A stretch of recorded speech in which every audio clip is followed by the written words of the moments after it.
Let's get started whenever you're ready, Chelsea. Okay. Welcome to the Board of Selectmen meeting, Wednesday, June 12th. First floor of Independence Hall. May we all rise for the Pledge of Allegiance to be led by Dick Mahusky.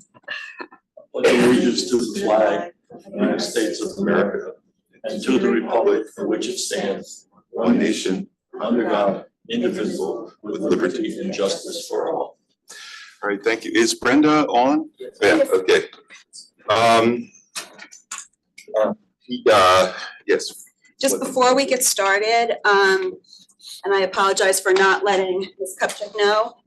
Number 24, the update on the capital plan. Seeing that Ms. Kupchak is on remote and the waterfall is somewhat of a difficult document to review remotely, I was wondering if the board would entertain a motion to postpone this discussion to a date certain, that we could address it on our June 26th meeting instead. So You're on mute, Brenda. Sorry about that. I appreciate it. I was going to actually ask that we move it, not just because I'm not there, and I apologize for that. I injured my back. But I thought we should have a meeting where we could really delve into it and not have it attached to a meeting that has like 25 things on it. Where we could really work and have fulsome discussion on the capital plan. So, I mean, I'm happy to move it to the other agenda, but if it's going to be like this with 25 items, I would prefer to do it, you know, when we can really focus on the actual. So wait, should we second?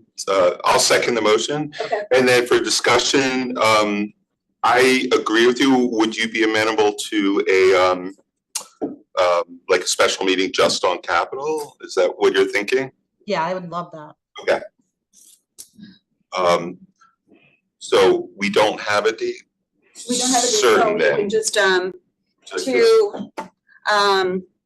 want to amend my motion to do it to a special meeting date to be determined.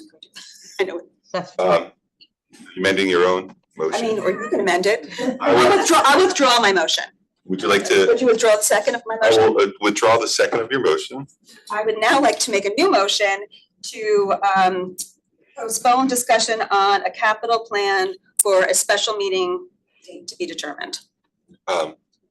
Second. All in favor, say aye. aye. Aye. Okay, thank you. Yeah, that makes sense. This is a very thick packet. Item number 3, we're going to do, the reason we're doing this first is our librarian has another, there it is. He has some obligations, so. Can I make a motion to waive the reading of town, every item? I'm sorry, what? Make a motion to waive the reading of this item? Okay, seconded.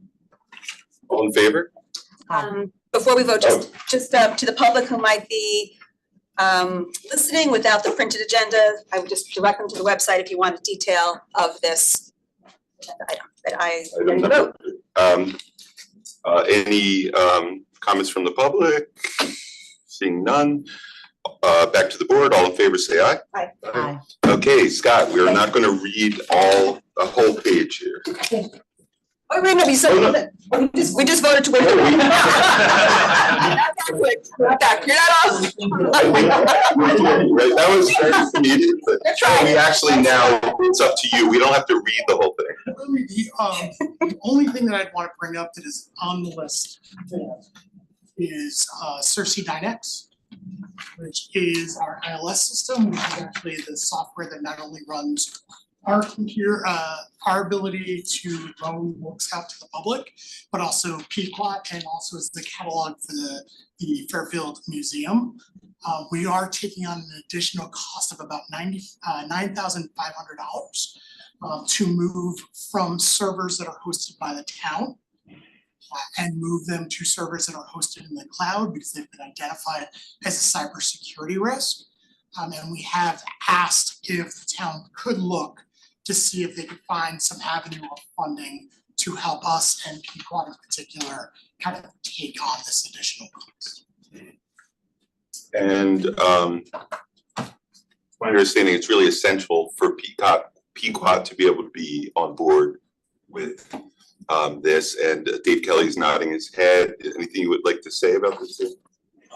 Yes, so it helps improve our cybersecurity posture here in town.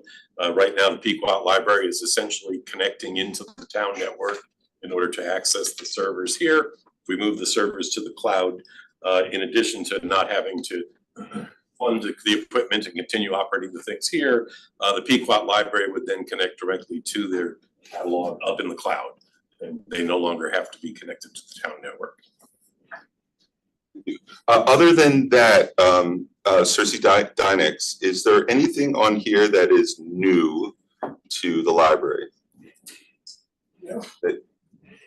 These are all these are all services that we have been providing for the last few years, and that are mostly renewals. Some standouts might be Joann stores, which might surprise people. That's actually Creative Bug, which is a online database that shows people how to do crafting that we provide to the public and is very popular. And then another one that might stand out is our use of Adobe. We use Adobe to internal documents and other type of work, and also give the public the ability sometimes to edit PDF documents. And people should note that most of these say these will be renewed on similar terms and conditions, so that we will not have to have you back for these things in the future, as long as they're on similar. These lists are getting shorter. Smaller and smaller. Right. Any questions or comments from the board? These lists are long, but it is, I've said at every meeting that you come before us, that it's always interesting to be reminded of all the wonderful services that our library provides to our residents. Also on this one, the Mango for Language Learning Database. You mentioned the online arts and crafts education resources, and of course, the Wall Street Journal is also on here. So thank you for coming to see us again. And as always, we assess the usage of these databases and services every year. And if we feel like something is being underutilized, we don't just purchase it to purchase it. We only purchase things that either the public has asked for or that we see a demand for usage. Well, and we are a diverse population with lots of different interests, so it's nice to see the library reflect our community. Selectwoman Kupchak? Yeah, you know, I listen, I love hearing about all our services, and I think the library does an amazing job. Scott, you know, I think you do an amazing job for our community. But as I spoke about earlier, when this was decided by the new town attorney, that regular administrative functions that happen regularly throughout the last, I don't know, 50 years. These are items always were handled internally by our finance department. Our budget director, first selectman would always, or select person would always get an update on these and understand them fully. And we elect them to make those decisions. And now these very long administrative things are on our Board of Selectmen agenda. And frankly, I think it takes away from the Board of Selectmen's meeting time being more meaningful about items that are up for voting, important items that I think the public are interested in, as opposed to administrative things that should be handled by any administration just as an administrative tool. And it kind of requires our department heads to come out and it's never been done before. So I'm going to start abstaining from all of these, which I believe are unnecessary items that don't need to be before the Board of Selectmen. And I'm hoping that we can start having, you know, more substantive meetings on items that aren't just administrative issues.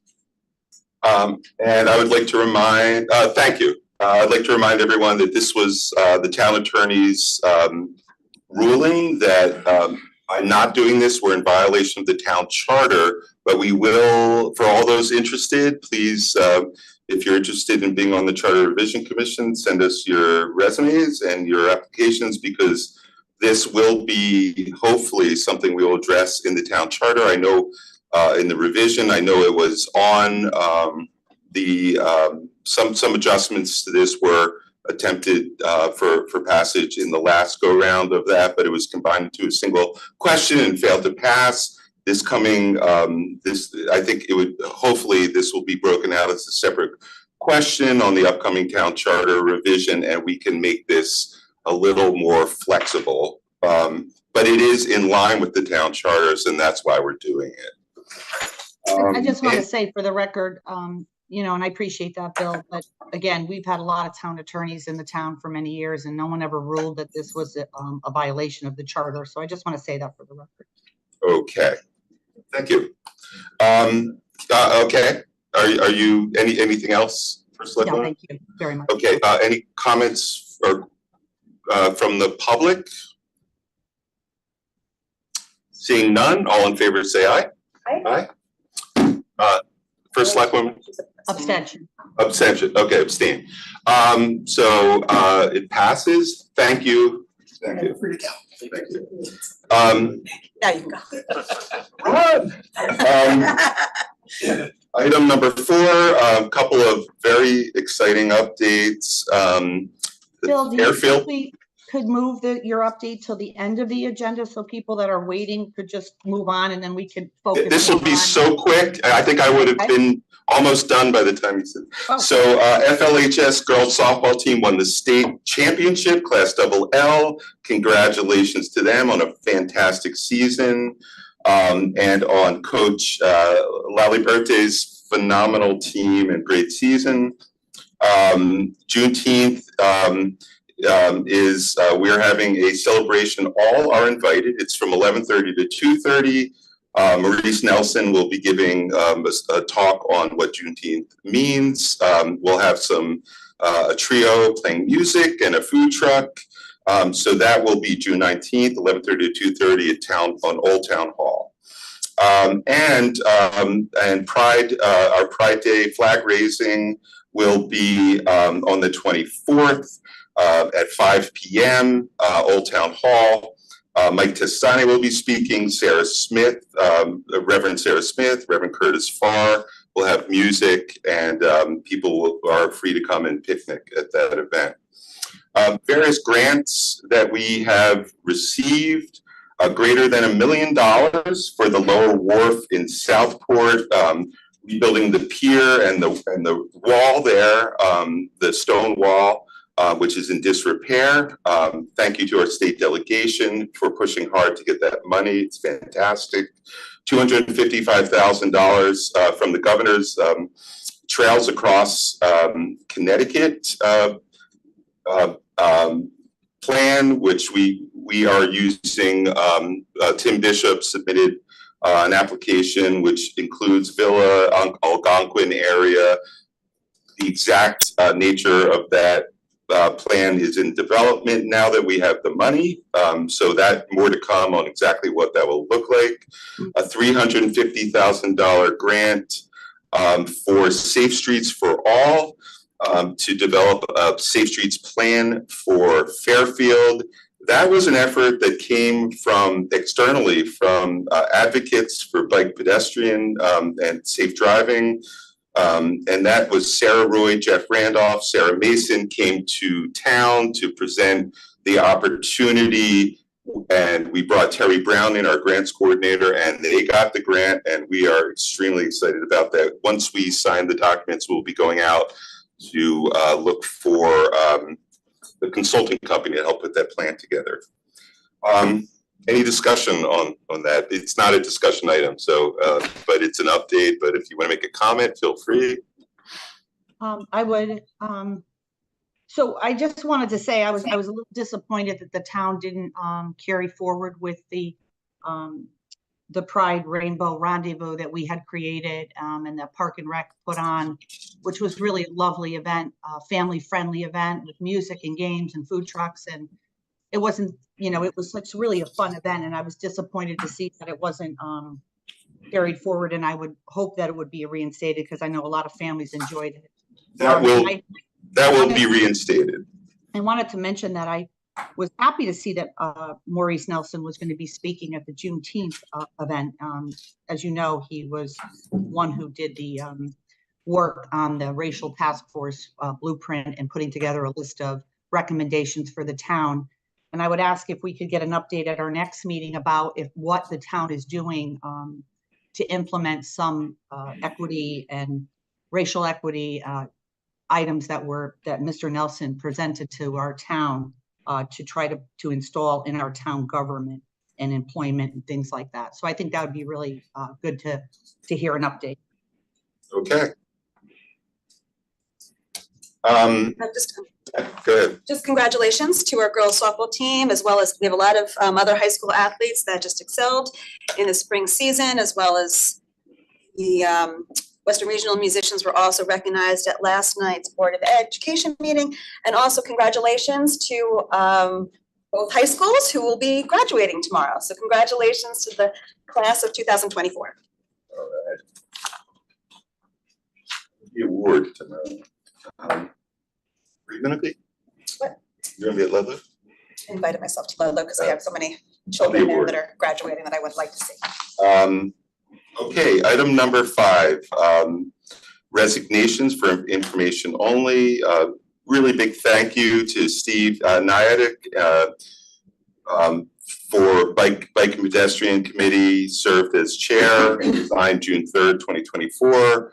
And to former Police Chief David Peck, who served on the Bike Ped Committee, who resigned on June 3rd, 2024. Big hearty thank you to both of you. Item B, FairTV Commission, William Ferguson, Republican, resigned on June 11th, 2024. You'll see his name a little bit further down. He will be joining, hopefully joining the Ethics Commission if we vote on that. And thank you, Will, for your hard work on that commission. Okay, item number 6, FairTV Commission requires unanimous Board of Selectmen approval with RTM approval to hear, consider, and act upon the following reappointments to the FairTV Commission. Reappointments. If we can take these together, David Kraft, 269 Home Fair Drive, term 724 to 727. Paula Kokoza, Democrat, 251 Inwood Road, term 724 to 727. May I have a motion? So moved. So moved. Second. Okay. Well, both have done a marvelous job, and we really appreciate their service on what, in my opinion, has become sort of an essential arm of our town government. So many people rely on this, and we need people like them to stand up and do this job, even though, you know, it's not glamorous work sometimes, but really appreciated. Any other comments from the board? Agreed. Thank them for their service and they're continuing on. Selectwoman Kupchak, any? Yeah, I too. I mean, this is a committee that does really roll up its sleeves and work directly with the members who do the work and do all the taping, and it is a valuable service for our community, and I appreciate their time. Okay, any comments from the public? Are David and Paula here, or Paula, would you like to speak first? I see you. I'm not sure if David is on. Is David on? I don't know if David was able to make it. Go ahead, Paula. You can speak for if you have a couple minutes. You know, go ahead. Yeah. So I didn't realize that my term was up already. So. But yeah, we've worked really well together, I think, as a commission, and hiring Luke Altieri as our new manager has been incredibly beneficial. He's taken the reins as manager, and yeah, I think that FairTV is definitely headed in the right direction, and we'll miss Will Ferguson for sure. But I look forward to carrying on and doing the work of the commission. Thank you so much for your hard work.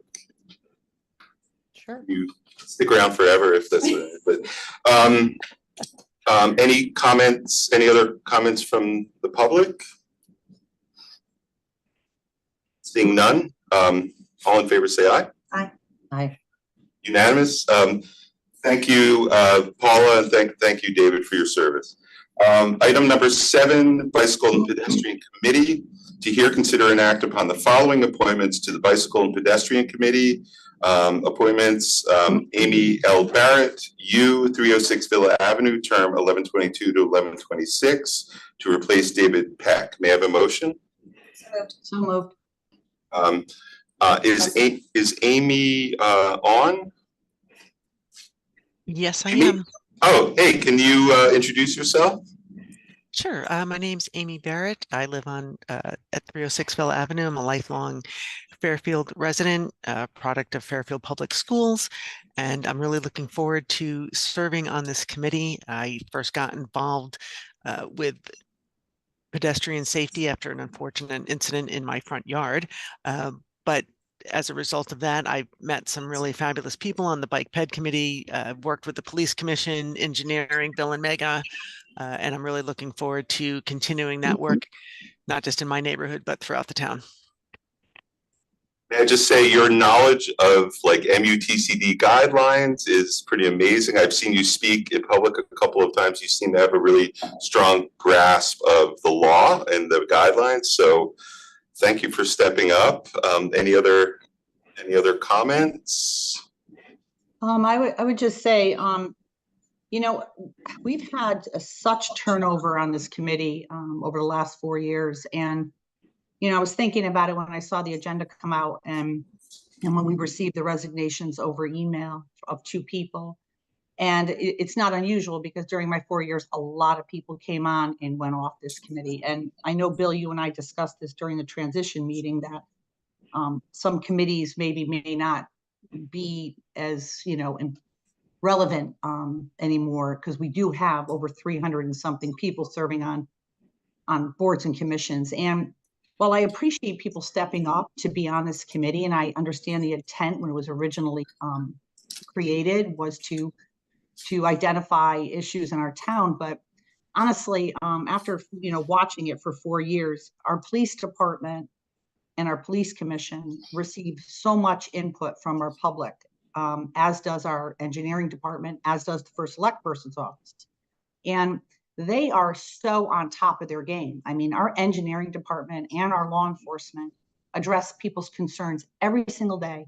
They set up speed things. They go all over. They do engineering studies. They bring the state of Connecticut people down to review roads that have dangerous issues, such as when Megan Ravis was killed by a car. I mean, there are so many things they do. And while it's nice to have a committee, my experience was that you have the engineering department and police department just coming and presenting everything they're already doing to a committee, and they're out another night having to present things they're already aware of and that they're already doing. So I feel like we need to review this committee, because I mean the turnover and I don't know how I feel like it's duplicative. Let's just say that. And that's nothing against the people who are serving on it, because they're trying to do their earnest and they want to be involved. But a lot of our community are very involved with their streets in safety issues. And they're, as you know, Bill, you're there now, people are very willing to share their opinions about all kinds of things, especially safety and roads, directly with police and with engineering and with the first select person's office. So I'm going to start abstaining from the Bike and Ped Committee appointments, because I'm not sure we really need the committee anymore. I understand your point of view, and I would say I have renewed hope, and for the people that the contacts that I've cultivated over the last couple of years on this topic, having been involved in writing the Complete Streets ordinance called our Safe Streets Ordinance. I have met a bunch of people who are deeply, deeply involved in this and trying to sort of reconstitute help them reconstitute the idea of, first of all, what their role is, which is to not necessarily to create laws or to create infrastructure or anything like that, but to just be advocates and be helpful and work alongside. I do agree. Our traffic police department really upped its game under Hector and Mike Paris, and we're really upping our game within engineering. But there is a role for advocates to play, and so hopefully we'll figure out a way over the next several months to work together to the mutual benefit of everyone, and not sort of. I don't think the group, the way it's going to work going forward is to. I don't think it's going to be just a time suck for the police or the engineering group. I think they're going to figure out a way to be additive. And I'm excited about it because the next person as well that we're going to be talking about has spent his career in this type of thing. So I'm excited, but I do understand, Brenda, for Selectwoman Kupchak, I do understand where you're coming from, and I felt some of that frustration myself. But in looking back in the past, there were the group initially that created the Complete Streets policy, the bike ped master plan. So it has had, it sort of has peaks and valleys in terms of what they've accomplished, and I hope we're going to move up to a peak again soon. Any comments or? Appreciate both your points of view on this.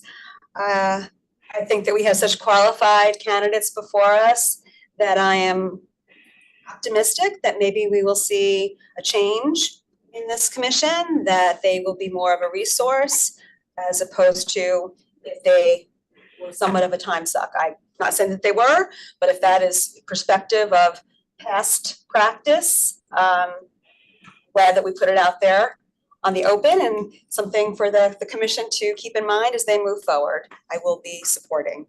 And I would add, one of the members of the current and a former member of were instrumental in us getting a $350,000 grant. They didn't do it themselves. They came and presented something to us in town hall, and together with our grants coordinator, got us a lot of money. So there is definitely a role, depending on who the people are and how motivated they are. It's great to. Hopefully we can help cultivate that partnership between our town staff and this commission. And Ms. Barrett, thank you for volunteering and speaking today. Any other comments from the public? Seeing none, all in favor say aye. Abstentions. Abstentions? Abstain. Okay, thank you. Amy, congratulations, and I've admired your work so far and hope to see great things from you. Thank you, Bill. And then B would be Alexander Murphy, otherwise known as Sandy Murphy, Democrat, 34 Smith Street, term 1121 to 1125, and he will be replacing Steve Nyadik. And may I have a motion? So moved. Second. Okay, Sandy Murphy, I know a little bit from our kids played Ultimate Frisbee together. But we did meet we were at a meeting together where I found out that you are a civil engineer that has worked on transportation initiatives in New York City most of your career. So if you wouldn't mind, would you mind coming up to the podium and just introducing yourself?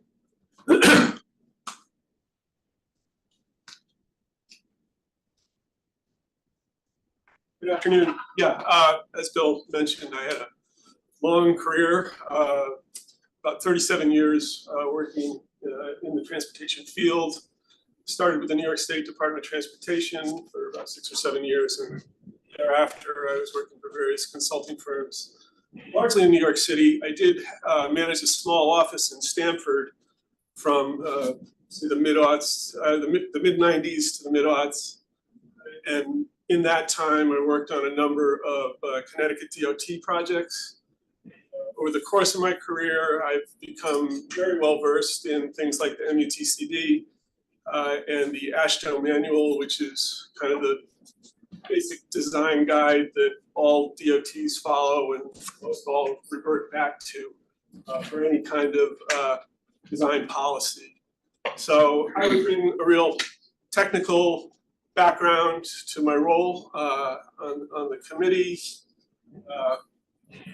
And I would look forward to trying to make it a more effective committee and working together with my committee members to do so. Very exciting. Anything you'd like to add? No, I think that I'm excited for to see what you guys are going to do. I think you bring a level of expertise that really has ripe with possibilities to do good things for this town. And I would say you'll be able to talk to our traffic police and to our engineers in a way that many people would not be able to, given your background. Selectwoman Kupchak, anything you'd like to add? We understand where you're coming from. Yeah. Oh, she's muted. Oh, you're muted. You're muted. Sorry, Alexander or Sandy, I don't know what you like to be addressed as, but I please don't take this personally. I feel like our engineering department and our police department are so overwhelmed with all of the things that they have to do, and I think that they're very well versed in all of these items, but I appreciate you stepping up, but I'm going to be abstaining. Okay. Any comments from the public? Seeing none, all in favor say aye. Aye. Abstentions? Abstain. Okay. Thank you. Cannot wait. I'm going to start attending meetings. Thank you. Looking forward to it. And item number 8, Ethics Commission. This requires unanimous Board of Selectmen approval with RTM approval to hear, consider, and act upon the following reappointment and the following appointment to the Ethics Commission. The board will discuss and act on these items in a single motion. A, reappointment, William A. Diaz III, Democrat, 49 Melville Avenue, term 724 to 726. B, appointment, William B. Ferguson, R, 12 Reynolds Drive, term 724 to 726. He's filling a vacancy for Nancy S. Billington, R, whose term expires 6/30/24, and Nancy has done an incredible job, and we're going to miss her, but I think Will's going to be great too. May I have a motion? So moved. So moved. Seconded. Okay. I don't know. Will, would you like to say a few words? I see you're up there. Which Will? Oh, Will Diaz, you're first here, so you go first. Sure. First of all, thank you for trusting me in this position. I have served the last 2 years with Nancy Billington and a few others. Nancy was great. It was great working on the commission with her. We've been a little more busy than we ever expected to be in the last couple of years, but it's a pleasure to serve for the town, and I look forward to another term.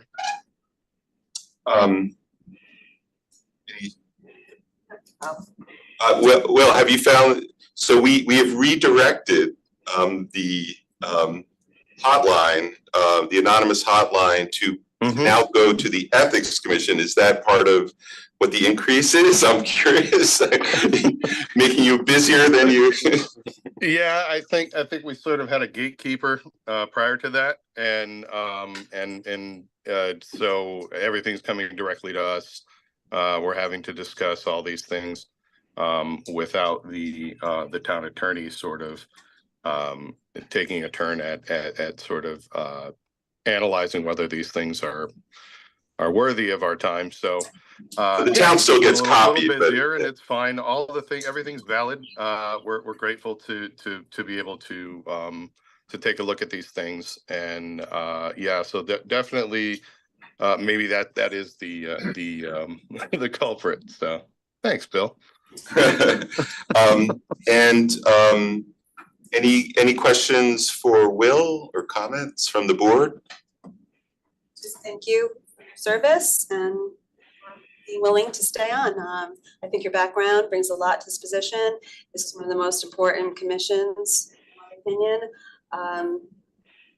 Work, so sorry to hear that you have more, but I'm very confident and trust in your ability to be fair and mindful and represent the public's interest. Always. Thank you, Will. Thank you for that. And so we'll go directly to Will Ferguson. Can you say a few words? For sure. I'm not lucky enough to be a lifelong Fairfielder or product of the public schools, but my wife and I are proud to say we're Fairfielders by choice, and we get to bestow that lifelong status to our boys. So we're very excited about that. My life has been one of public service, first as an officer in the armed forces, most recently as secretary of the FairTV Commission. And in those roles and others in between, I think I've been commended for my obsession with individual accountability and collective justice. And I think those are tenets that should be exemplified first and foremost by those that represent the residents and citizens, so they can have continued faith, in the integrity of their government. And so, I find this position to be the closest to protecting that public interest, and it's why I'm, interested in it and seeking that appointment.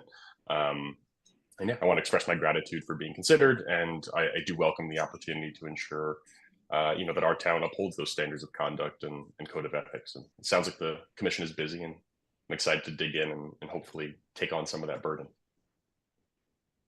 When I saw your resume, I was floored. It's a phenomenal resume. Thank you for stepping up. Thank you for your service on FairTV.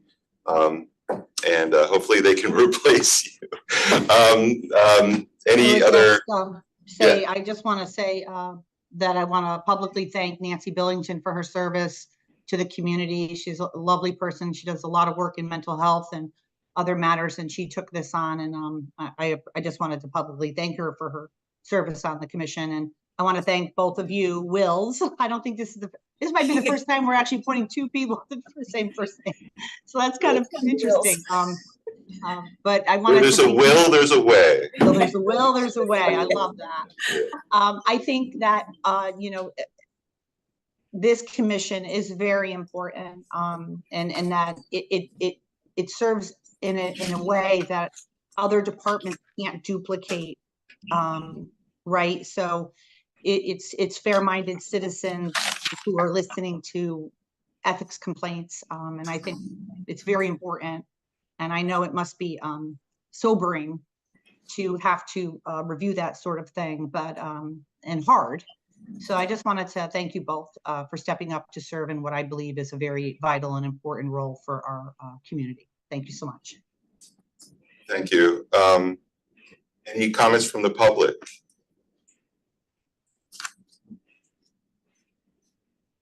Seeing none, all in favor say aye. Aye. Unanimous. Congratulations, and Nancy again, as Selectwoman Kupchak said. Thank you, Nancy. If you hear this at some later date, thank you for your service. You've been really amazing. Item number 9, Fire Department. To hear, consider, and act on approving an agreement between the town of Fairfield and the Aquarian Water Company for Aquarian to provide hydrant inventory, location, and status information to the Fairfield Fire Department for use in its records management system. And during responses, the town of Fairfield agrees to not distribute such information further. May I have a motion? So moved. So moved. Second. That's it in a nutshell. If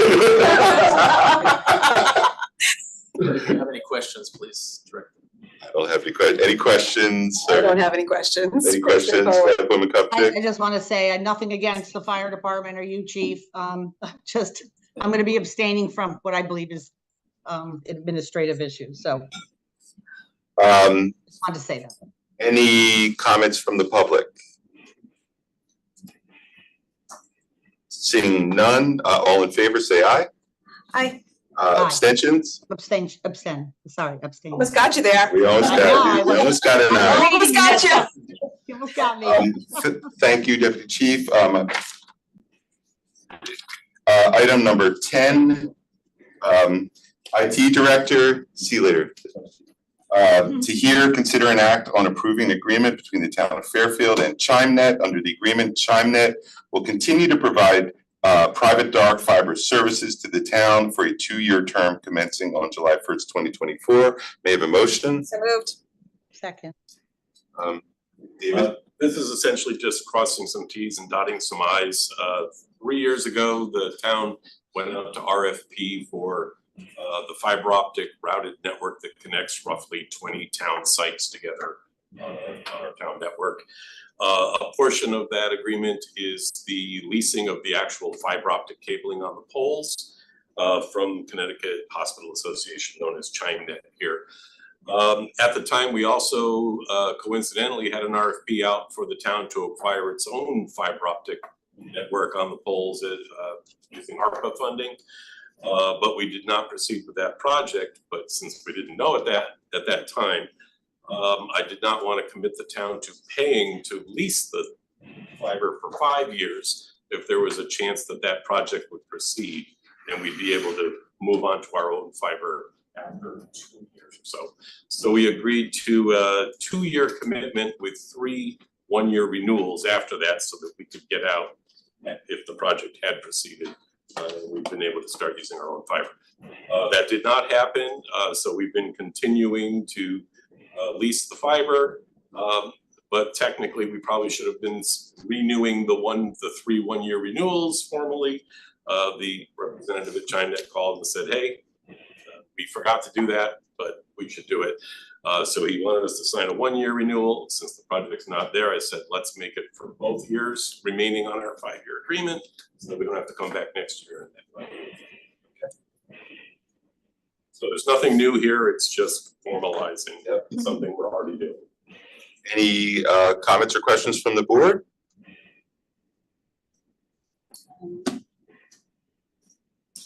ChimeNet? Not really about ChimeNet, but just in terms about, we didn't move forward with the project. Is there any thought long-term in revisiting the town not leasing? It was our shot to buy our own fiber. The pricing came in a bit higher than we had anticipated in the ARPA funding. So we did not proceed. And I think some other priorities came up at the time, so. Okay, so for the time being, we are going to lease, and I guess this is a to be continued to whether or not this is a purchase we want to make as a long-term investment. Any comments from the public? Seeing none, all in favor say aye. Aye. All abstentions? Abstain. Okay, item approved. Thank you, David, Mr. Kelly. Item 11, Police Chief, to hear, consider, and act on approving a service agreement between the town of Fairfield and VOC for the term of July 1st, 2024 to June 30th, 2025. This approval includes the authorization to enter into renewals on similar terms and conditions. May I have a motion? Second. Okay, Chief. Thanks for having me. VOC is a critical incident and emergency management platform. We use it to create virtual rooms that allow us to update information in real time. Such data can include maps, personnel deployment, and changes in hazardous conditions. Real-time updates allow members of the Emergency Operations Center to get the same data at the same time, which allows for consistent unified command decisions and directions among all first responders. VOC has played a critical role in management of situations such as COVID-19, mass protests, and a variety of storms. We respectfully request that the board approve annual renewal of services for the period July 1, 2024 through June 30, 2025 in the amount of $7,200. Thank you. Any questions, comments from the board? Question about the document storage. Is that just for police? Can it be used for fire? Do you use that service? Actually, police, fire, and I think DPW as well all use VOC. So Town can use, town departments can also use it. We're going to be using it for maybe possibly other things. Any comments from the public? Seeing none, all in favor say aye. Aye. Abstentions? Okay, item passes. Thank you, sir. Bill, can I make a motion to waive the reading of items 12 through 21? so we can get right to the presentation? I don't I don't feel- think that's a good idea. Yeah, I don't feel comfortable just in terms of FOI and being transparent to the public of not reading items that we are voting on. I think through Robert's rules, you're really supposed to motion forward and then read the motion again before you vote. So I think that it takes time, but I think we should try to talk fast, Mr. Priscilla. Yeah, I'll talk faster. I Yeah. just want to say for the record, you know, I had a lot of select people ask for waiving of reading of the minutes. I never thought it was a lack of transparency when items were very long, and in this case, things that are handled typically administratively by the administration.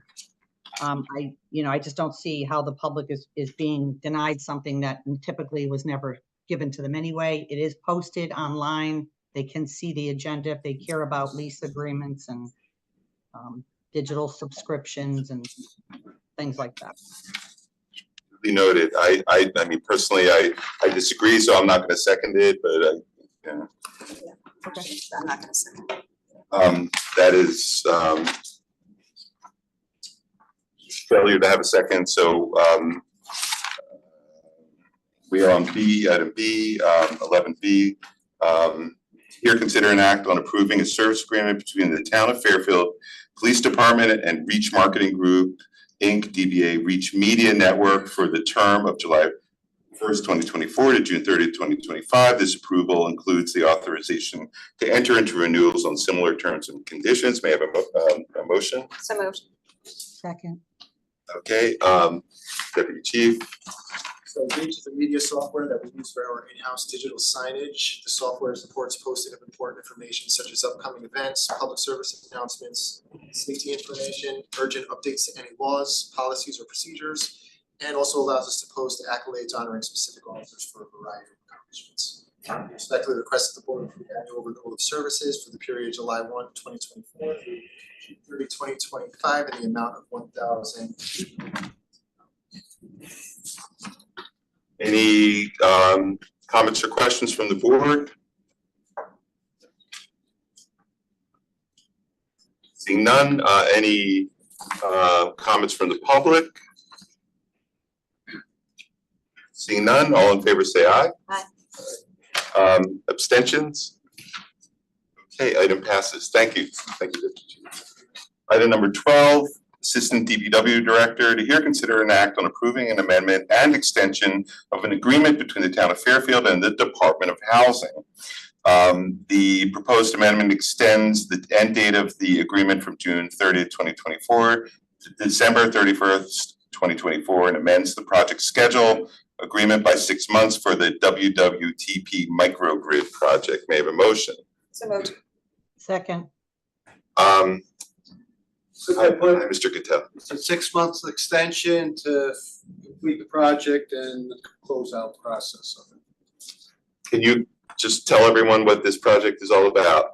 So the microgrid is it's an electrical connection power source for the WPCA plant, the fire training center, the animal shelter, and the conservation building.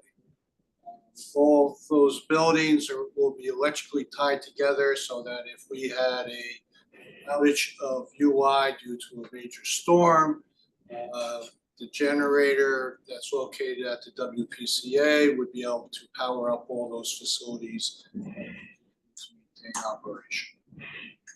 Thank you. Any comments, questions from the board? Seeing none, any comments from the public?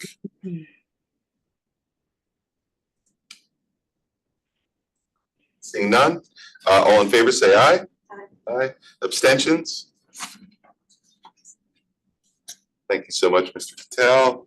WPCA, Water Pollution Control Authority, to hear, consider, and act on approving a memorandum of understanding between the Town of Fairfield and the Water Pollution Control Authority. The MOU provides that the WPCA will be responsible for and pay the full debt service on such bonds, CWF obligations, or notes based on a schedule established by the town for repayment of the bonds. the CWF obligations or the notes, and further, the WPCA agrees to use its reserves, assess user fees, or raise other monies sufficient to fund the debt service on such bonds, CWF obligations or notes. May I have a motion? So moved. Is anyone on from WPCA or DPW to talk about this? This is standard language.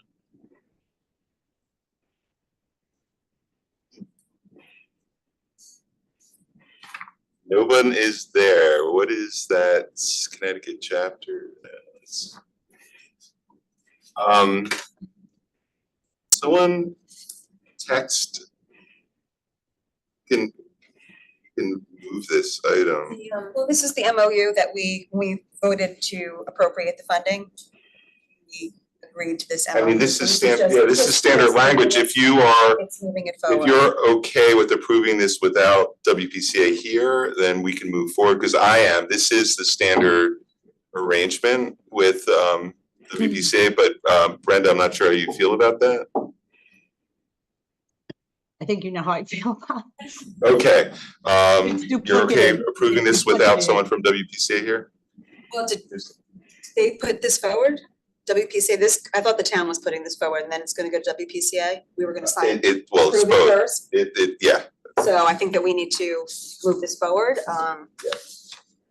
so it could go, so they can then. Okay, any comments from the public? Seeing none, all in favor say aye. Aye. Aye. All abstentions? Okay. Item 14, Community and Economic Development Director requires RTM approval to hear, consider, and act upon the following resolutions recommended by the Director of Community and Economic Development.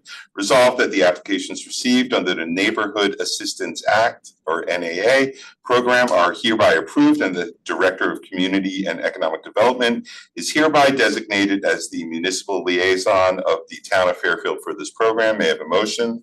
So moved. Mr. Barnhart.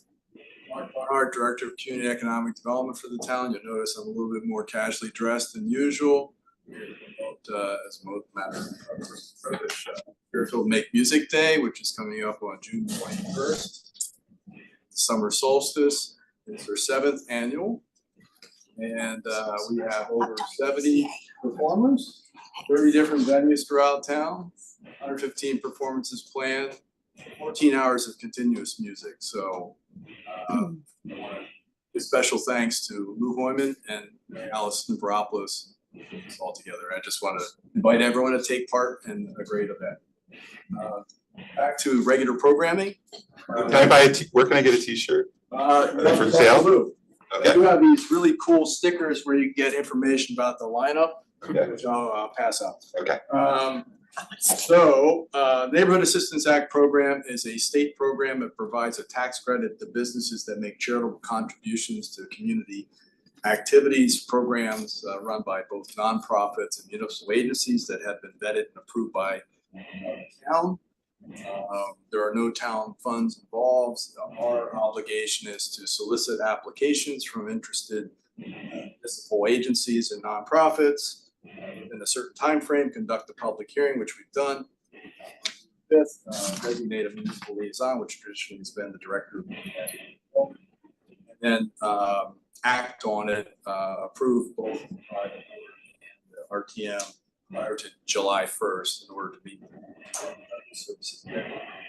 It received 3 applications. Many of these, 3 applications, 2 from the Fairfield Theater Company, 1 from the Girls Club. All of them have applied in the past. And I wholeheartedly recommend dollars in the community to help support.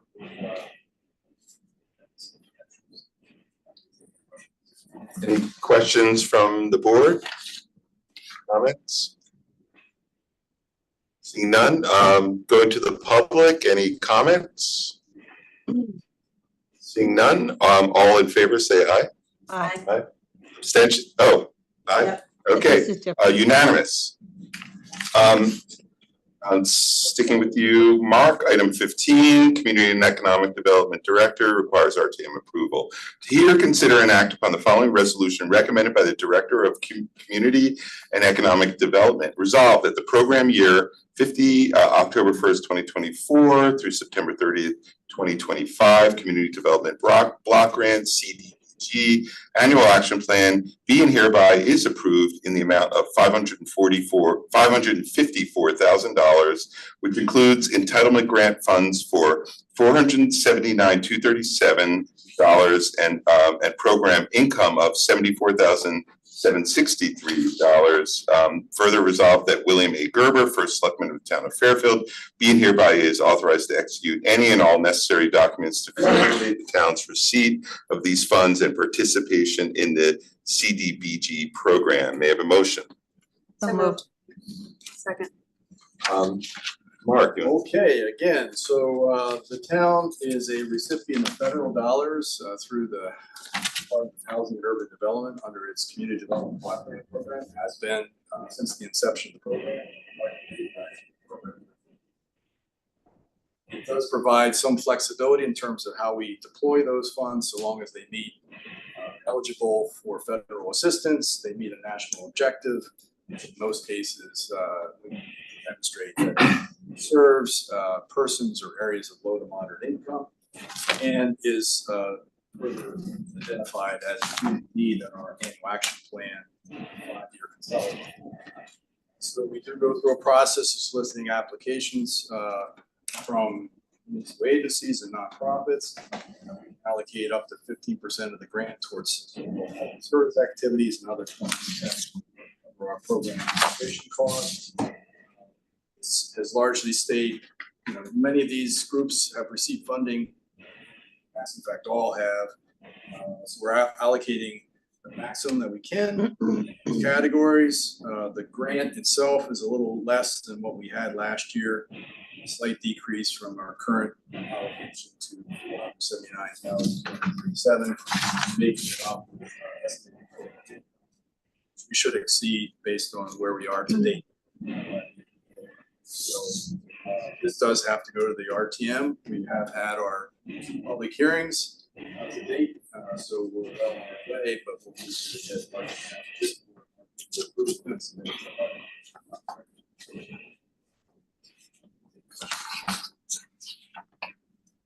Thank you, Mark. Any questions from the board? The applications, are they annually? Like how? Yeah, we solicit annually. Even though it's the same group? Yeah, and we do have a mailing list, so we did send it out to about 100 people on our mailing list to solicit applications and post notices, both on the website and the newspaper. So we do try to provide outreach, but many of the organizations have received funding in the past. We had more dollars to deploy, but any insights into why the money or the amount we received this year went down? It's a complicated formula set by the Washington, subject to annual budget allocations as well. But our grant has been around $500,000. There are organizations that applied that didn't get any funding? Other questions? Any questions or comments? Selectwoman Kupchak? No. Seeing none, going to the public. Any comments? Seeing none, all in favor say aye. Aye. Unanimous. Thank you, Mark. I just want to say for the record, thank you, Mark, for all the work that you and others are doing to make music to our town. It is such a, anyone who might be listening, I know not many people listen to Board of Selectmen meetings, but it's a lot of fun. It's true. Sorry. It's such a fun event, and I know how hard everyone works to bring it to our town, and it just brings the town alive, and all the amazing musicians who bring their talent and share it with our community. It's really special. So kudos to all of you for all your hard work. And it's 100% free. So. And that's the best part. You just make sure that the businesses get something because of all the stimulation in the area. So kudos. Looking forward to it. Make sure there's XXL shirts. I Thank got you. you. All right, thanks. So item number 16, purchasing authority. I think Adam is on. You want to unmute yourself. To hear, consider, and act on authorizing the purchasing authority to enter into the proposed service agreement between the town of Fairfield and the Aztec office, Middletown, Connecticut, and the corresponding lease agreement with the Elm City Capital to provide labor, materials, equipment, and all else necessary for the supply of 12 new copy machines and the maintenance of the town's entire copier fleet per PEPPM cooperative contract number 533902-038 and Aztec proposal dated June 5th, 2024. May I have a motion? So moved. Second. Mr. Toolin. Hi, good evening. Can you hear me all right? Yes. All right, thank you. Yes, so this is basically just a continuation of the town's current copier program. We've used Aztec through the PEPM. It's a government contract similar to a state contract. We've utilized Aztec through that contract for a number of years. Just a couple quick highlights about this that I thought were worth mentioning. This new lease agreement will be sort of the culmination of a multi-year effort to rein in the number of copier leases. I guess a number of years ago, there was basically a lease for every single copier. And after some input from the town accounting office and whatnot, and new accounting standards, it was made clear there was a strong preference to have as few leases as possible for this type of thing. So this will finally bring all of the copiers the town has onto a single lease. So I thought that was worth mentioning. Another thing, I know it's been a bit of an issue lately. This will provide the Fairfield Woods Library with a new upgraded machine. So that was just something I wanted to mention. We've got a few complaints about that. Yes. Yeah.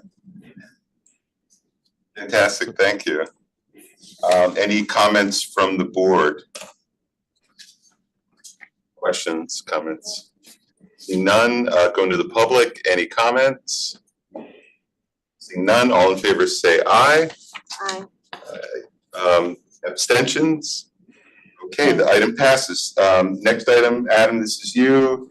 Item number 17 here, consider an act on authorizing the purchasing authority to enter into the proposed agreements between the town of Fairfield and Champion Maintenance and Construction of Fairfield, Connecticut, and between the town of Fairfield and SMG Corporate Services of Shelton, Connecticut, to provide labor, materials, equipment, and all else necessary for comprehensive cleaning services at town facilities per town bid number 2024-66, Champion proposal dated April 19, 2024, and SMG proposal dated April 23rd, 2024. Funding for this contract is estimated at $251,993.28 for the 2024-25 contract year, and funding is available on account number 0100-5030-54010. Contracted property services. May I have a motion? So moved. Second. All right, Adam. Yes, thank you. So this was a bid that we put out with James Ryan and the facilities team. It's in the backup, but just for the record, the vast majority of this contract is being awarded to Champion, while a single piece, the police department, is being awarded to SMG. This basically reflects the current arrangement. They were both the low bidders for those facilities. Costs did go up a bit from the current year, but overall it seems to be about in line with typical cost of living increases right now. So there wasn't anything concerning about that. And James Ryan confirmed for me that the amount budgeted in this contracted property services account for next year should be sufficient to cover this. Fantastic. Any questions or comments from the board? Just curious about, sorry. Oh, go ahead. Other town buildings, are they on a different contract? You have the police station, who handles the fire station, Penfield Pavilion's on here. Jennings Beach, who handles that? Is that just So different? yes, you might recall, it was a very exciting contract we did a couple months ago. There's two separate contracts, one for seasonal services at the beaches and other, Lake Mohegan, things like that. And this one is specifically for town buildings year round. And it was written in such a way that the different facilities on here, we have 14 different town facilities, that they could be awarded individually or cumulatively. So that was why, the SMG pricing for the police station was low there, and the police department's happy with them. So that was why they stuck with them. So fire is not on here at all. Oh, I see what you're saying. The stations. Yeah, the fire training facility is the only one on here.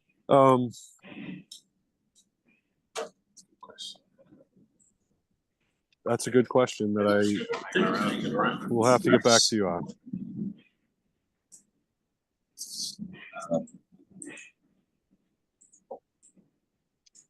Do you want to postpone this item until you can get the answer, Bill?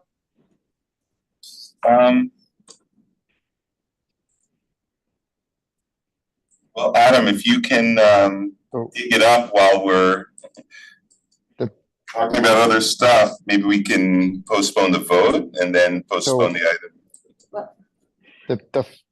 Hey guys, we can double check about headquarters, but the fire stations are not. They're usually cleaned by personnel. Okay. On duty staff. It's not the outside contractor. All right. Just was really asking just for my own information, just noticing that they were absent.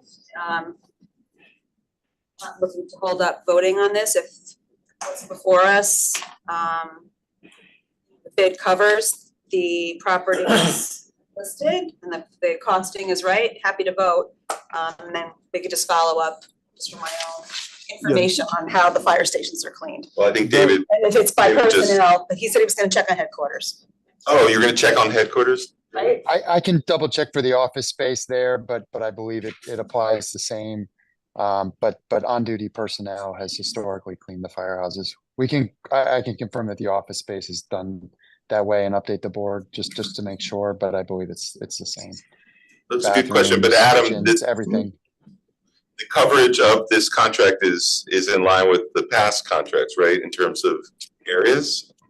Yes, and there was actually the only real change is that Burr Mansion was added to it. That was not on a previous contract.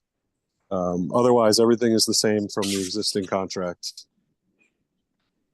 Okay, so we'll answer the other one, but it's not like we're doing a contract that is less than the last contract. So I guess it's a fair assumption that there's another way of cleaning the headquarters, but we'll find out. My understanding is they just clean offices. They don't clean technical areas. They just vacuum, office spaces and empty waste baskets, things like that. Yeah. Adam, is this the same contract that the town has always just renewed? Pretty much. I believe so. It's the same vendors, but it was just time to go back out to bid. It had reached the maximum number of renewals. So this was after going out to this is not really a renewal. This is a new contract because you went out to bid. Yes.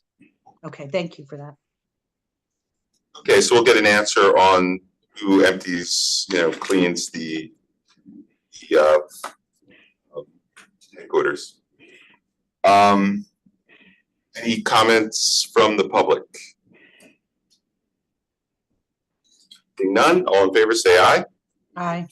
Okay, unanimous. Thank you, and we are still on purchasing. To hear, consider an act on approving a service agreement between the town of Fairfield and Aon Consulting for health and benefits advisory services for the term of July 1st, 2024 to June 30th, 2027. This approval includes the authorization to enter into renewals on similar terms and conditions. May I have a motion? So moved. Second. Thank you. Would it, Adam, or is this you? Adam, would you like to take this, and then Kathleen can chime in? Yeah, I'll just start off from the procurement perspective. This is an exempt professional service that thereby satisfies the purchasing policy. So I did not have direct involvement in this. So if Ms. Simpson would like to speak directly to the contract, that would be great. But just to state for the record that this satisfies the purchasing policy. We use, thank you, Kathleen Simpson, HR Director. We use Aon. We've been using them as a broker to help us with our medical providers, where they've been helpful in ways, and we would like to extend that their services with them. That's really pretty much necessary, right? Yes, pretty we need them. So. You need them, yes. And they are one of the best. So yeah. Any comments from the board? Agree that we need them. Can I just ask, Selectwoman Kupchak. Adam, is this is just a renewal of what we've been doing every year, right? It's not a new. How you doing? Well, so this is I would call this a continuation of services, but how can I put this? Attorney Pierce felt it was worth bringing this to the Board of Selectmen because it's a renewal, but it's essentially a new contract document. Does that make sense? I might be able to help. It's the same, I was gonna say, it's the same services that we use, they've been using to the select woman's question that we've had since I've been here as a broker. So it's just a renewal of those services. We have to have a new contract for it. That helps. So Adam, you're just saying that the town attorney said that we need to put this forward, but it's just basically a renewal. Yeah, so the previous contract didn't have specific renewal terms written into it, so we felt it was, important to bring this for a vote, viewing it basically as a new contract document. But it is a renewal of existing services. And so there's no cost associated with this. Is that accurate? Okay. It's for the same budgeted cost, so it doesn't change anything in that regard. Got it. That's all I needed. Thank you.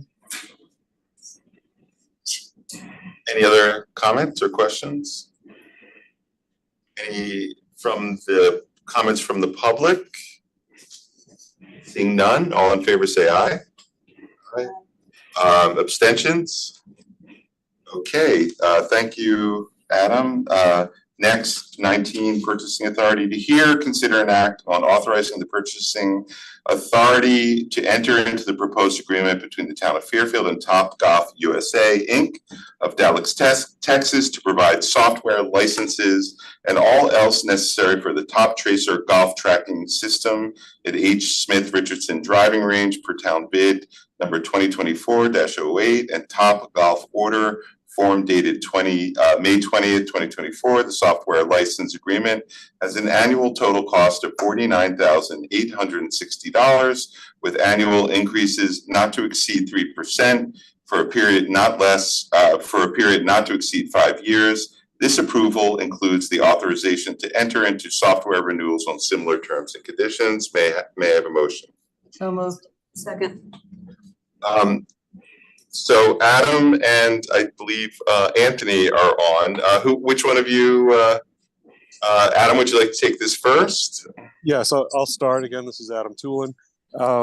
You might recall that at the last meeting we discussed, we approved the contract for the actual construction of the structure that will be utilized, and then the question came up about the software. So this is the resolution to that. So this is per the same bid. It was an all-in-one bid, but it's as you might imagine, two separate contracts, one for the structure and then one for the software that will be used. So Top Tracer is the software. As a reminder, Cover the T's was the name of the company you approved for the structure at the last meeting. It was a joint bid, so they both fall under 2024-08. And this will be this software cost will be paid out of Anthony's out of the park's operating budget. I know That's about all I have on the purchasing end.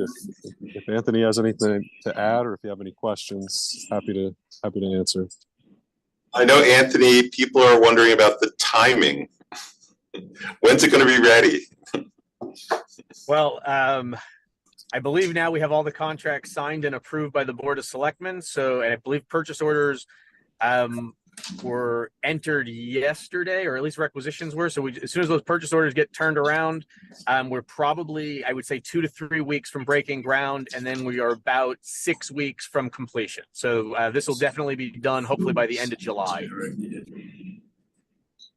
Awesome. You've got a lot of people very excited about this. And just one question, I ran into Mr. Calabrese in the rec department while I was renewing one of my things, and there were some questions about the security around this when it was before the RTM, and he reassured me that that was not something that we had to worry about. Anthony, Mr. Calabrese, I don't know if you want to speak to that, just to get it on the public record. Yep, I appreciate the question. All the computer monitors do have cases that come down lock and key, and they get locked up every night. And again, Cover the T's and Top Tracer have assured us they actually have not had any issues of vandalism across the country. So we're optimistic that that will remain the case here in Fairfield as well. And I actually sent them an email, and that's what they replied. They said they've never had vandalism based on, they've never seen it, and no complaints about it. So any comments? Yeah, first, Selectwoman Kupchak. I wanted to ask, so I know there's a vacancy in the Park and Rec department. The superintendent who was overseeing all our projects when we modernized and reorganized town government, and we followed the other towns by splitting the Parks department separate under the Parks and away from DPW, so they could focus more on our playgrounds, our parks, and projects such as this. And I know that position was vacated quite a while ago. And frankly, I had a lot of people asking me, because I know that it doesn't feel like we're keeping up with our cross cutting and our projects. And I know that Anthony's got a lot of capital stuff. He's got turf projects. He's got this golf project, which, to your point, Bill, a lot of people are excited about it. And we have this position empty for a long time. And I'm concerned that we're going to be dropping the ball on some stuff without filling this position. Because I know when I was there, this position was very important and it was very busy in supervising all the other people under them. So I'm just wondering when we're going to be getting that person in place so we don't fall down or have any problems with these projects or any of our maintenance of our parks and our fields. I think we're working on it, but you have the HR director here. Yes, we're aware of that position. It's been vacant. We are working on a plan. We have a plan in place, and we should be able to announce it, hopefully, about how we're going to structure that position. It's a management position. It's could be utilized. We're looking at how it could be utilized in many in more diverse ways. And but in short term, we have a plan, and we'll probably be able to announce it. We understand, and we've been working with Anthony, and we know where these projects are. Where I also know that John Marsilio also has helped to step in to assist with some of the things, and also our interim CFO is also aware of the capital projects, which are very important. And that's like that's I can comment right now. Thank you. So I just want to say, when I did my reorganization, it was very open and in the public realm. All the town bodies got to hear about it. I made presentations about it during the budget season. So I find it a little unusual that we're not being given information. There's seems to be some sort of secret about this. We reorganized based on what other models were doing. DPW cannot handle all this stuff, and this position is the supervisor of the people under them. So I'm wondering why we're not why does kind of what it does, first of all, wasn't done during the budget season when we have these meetings, and it wasn't disclosed to other town bodies when you're making changes to reorganizing. That's supposed to be, it's supposed to be transparently done to the public and to the other boards that May I vote. just, I mean, I don't think this is really a reorganization. No, it's not. I think you're reading a little too much into this particular thing, but also it is an operational thing, and I know you don't really want to get too involved in operational discussions. So I would just hold off until we have something to announce, because it's just filling this position. So how long has this position been vacant? What? How long has this position been vacant? I believe it's been vacant, How long? now, at the end of April, as I recall. So a month and a half? Yeah, something like And But is that what we're talking Well, about? I'm just, I mean, just was gonna say point of order that we're talking about approving Yeah, the purchasing contracts on No, Top I'm just, Tracer. we are So- talking about a project that's under the Park and Rec Commission, and people are asking, how long is it gonna take? And, you know, I'm sorry, but I have experience running the town for 4 years, and I'm aware that when you have a lot of projects and you don't have the proper staff to oversee them, things fall through the cracks, and then there's problems. Okay, I mean, So I'm that's. asking a relevant question. Yeah, that has to do that, with but it's this. not gonna be answered at this table, but you can certainly ask the question. Your question's duly noted, and we'll let you know what's going on once we hire, or have, we're hiring a person, so. I don't think, I feel this is a little bit inappropriate for this, topic, so I'd like to move on if that's I mean, I okay, don't but think you've it's logged inappropriate. your. Bill, with all due respect, I'm just asking a simple question as a member of this board. You're asking about a reorg that we don't have, so Well, I'm it's just good saying. that you were reorganizing. You just said you were reorganizing. I That's don't why- know. I'll go back and listen to the videotape, but this is not part of a reorg. This is Okay. a position that we're filling with, looking for someone with a more diverse set of skills than could do different things. But look, we know that Anthony Calabrese has a lot on his plate, and he does a wonderful job, and he develops great programs, and so there's no debate about any of this. It's just a matter of filling a spot that he needs filled. I look forward to hearing about it. Thank you. So Top Tracer, getting back to Top Tracer, any comments from the public? Seeing none, all in favor, say aye. Aye.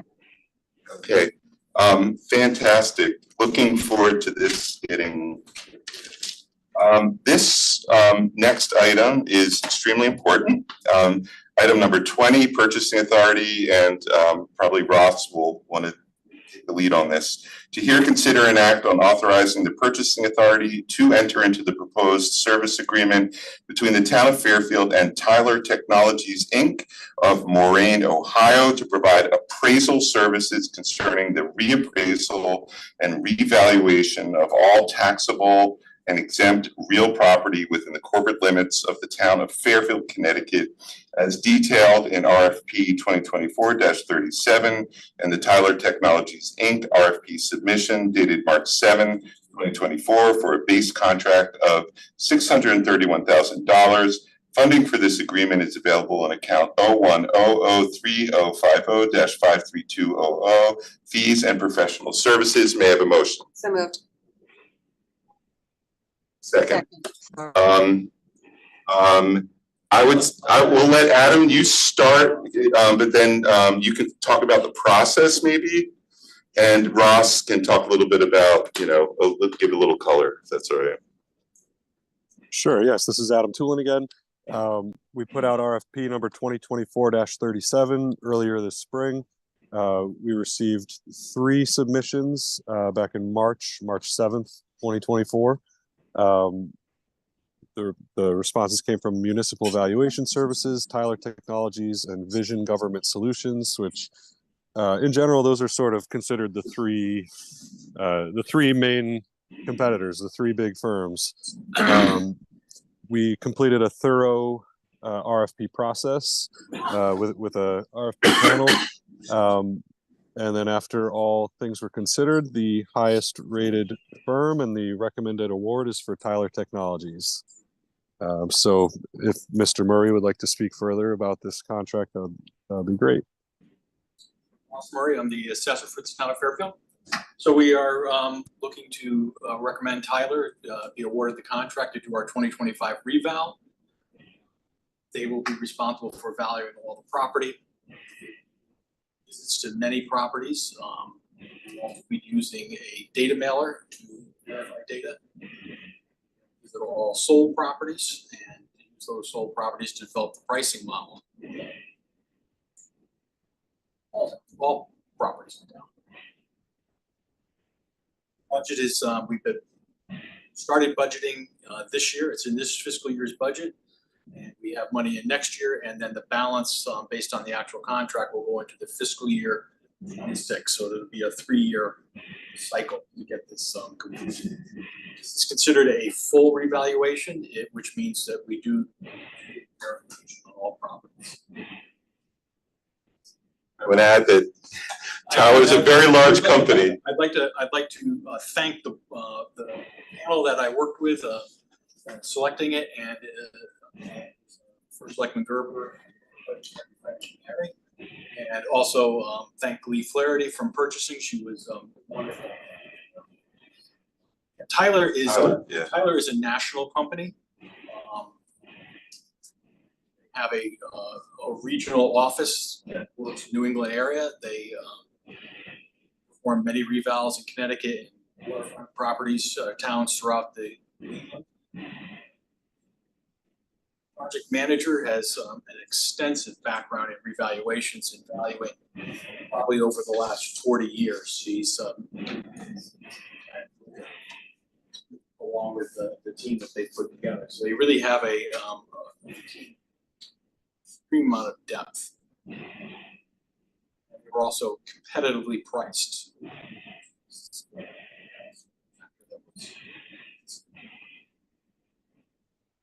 you. Any comments or questions from the board? Maybe just speak a little bit of timing of when this is going to start, when. As soon as we get the contract signed. So Okay. we're ready. I'm ready to go. This is it's taken a little longer than I had hoped. Just the process always seems to drag out a little bit more than you hope. So yeah, we're ready to go. Start with an implementation meeting, doing our data with them, and seeing if there's areas that need to be addressed and change, house styles and so forth. Once that's done, they will develop a manual like anybody that's looking at properties, going out and viewing a property or listening. We use that manual as a guide. So that's really the very important step to lay down the foundation of the work. Once that's done, we'll start with data mailers. Through a series of data mailers. Determine how we send those. We may send them out in phases, to a section of town at a time. Likely of data mailers for those satisfactory. Don't have a good data mailer return, we will be doing a site visit. Using technology which has not been used before extensively. We have multiple aerials available to us. We just had a flight that was delivered this spring through the MetroCog. We have a service through Nearmap, which provides aerials twice a year. So both those aerials have straight down view and oblique. So you can circle around a house, so they're tremendously useful. We'll capture new street level images. Method hasn't been determined yet, but likely we'll be using a service that takes multiple images of every house as the car drives down the street. So it's like the Google vehicle. So it'll be taking images every 16 feet. LiDAR data, which would allow us to measure from those images. things are in line with the International Association of Assessors, their standard on evaluation. So it's a fairly new adoption by them, and we will meet those guidelines. The state hasn't updated that guidelines yet, we're a little behind, but we exceed the state standards. In terms of timing, when would the, I mean, I'm just, for the public's sake, when would the valuation appraisal be done? When would you expect it to go into effect? Okay, so data mailers will go on through the rest of this year and into next summer. The valuation happen probably this time next year. Once we have a number of sales within the time period that we're looking at, which is going to be about 1 year to 18 months if we have enough sales. Down right now. So that would wrap up around October of next year, 2025. We'll finish up the valuation in October and into November, and then have notices out mid to late November of all the values. It will, in the notice, it'll advise you as to how you can have an informal hearing with the company. The informal hearings will happen in December. Hopefully wrap those up by the end of December, depending on the volume. Any changes and adjustments that need to be made through January, and where we'll send out notices to anybody who's changed since the prior notice. Finalize it all by the end of January. And then so it goes into effect for the 26, 27? So it's the 2025 grand list, right? Which would be the July of 26 tax bill. July of right?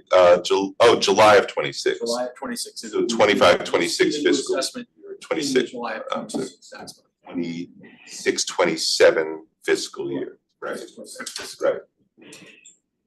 And I would just ask, and I'm sure it's probably already on your radar, just to use the town newsletter, just to communicate this information out to residents in terms of the mailer and just people being on their street potentially. Yeah, we'll be doing public relations as we get rolling. So the mailers could start, within the next couple of months, right, or a few months. Hopefully, yeah. I mean, we got some groundwork to do before those get done, but We'll get this schedule on paper, and then we'll put it out in the newsletter. Yeah, part of the implementation meeting will be to lock down the schedule. Selectwoman Kupchak.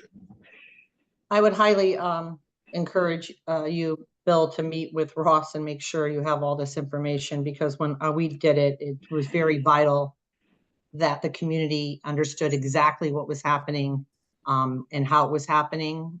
And the dates and all of that. And I would send out repeated information like we did, because even then people still weren't happy. So communication is very key, especially in this area. And when exactly, Ross, will they begin their, what you said, the Google? We haven't, that has not been decided yet, exactly how we're going to do the images. So that's my next task, is to finalize that portion. All the vendors have the same pricing on the imaging. So whether we do the traditional on the ground or we go with the decided yet. Right. The imaging is not invasive. The imaging is not invasive. They may not even, they won't even know usually that there's images being taken. If they're drive-by, right? Sort of. If we do the drive-by, yeah, it'd be just like the Google car going down the street. It's got cameras mounted on the roof and drive at a steady speed, and it just fires off pictures every 16 feet in multiple directions. I think you're going to have a more trickier time now, right? Because like you said, not a lot of houses are selling because the market exploded back during COVID, and not a whole lot of people are selling because it's too expensive to buy a new house because interest rates are so high. So I think you have we are, that is something we're watching, the number of sales. We may have to expand the time frame. Yeah. Ideally, you want to look at the 1 year prior to October 1st.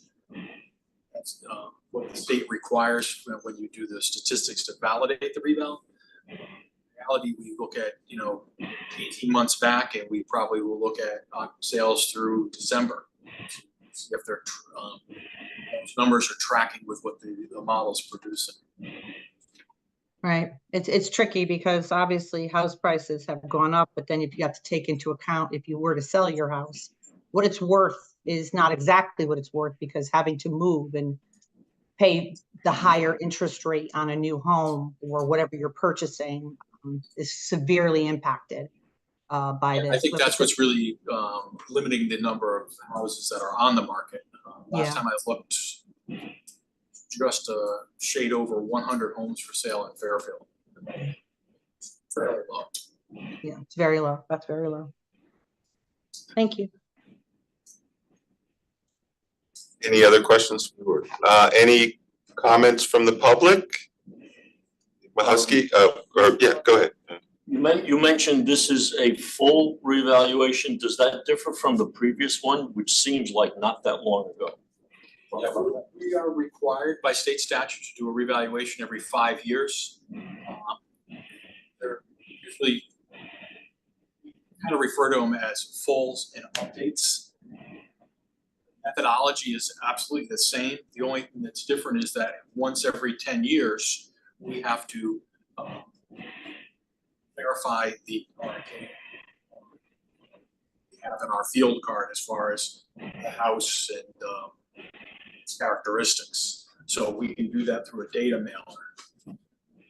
It's to be done with boots on the ground. Now we're able to use data mailers to supplement that and hopefully reduce the number of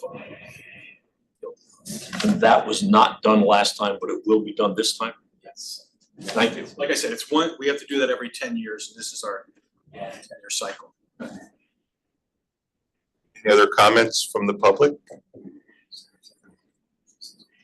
Mahusky, you're very special. You were able to ask a question. Normally we don't do that, but we let you get, it was a very good question. Yes, I would have repeated that question. So we had 3 excellent companies bid. I mean, all 3 of these companies are absolutely capable of doing the job, and it's a hard choice.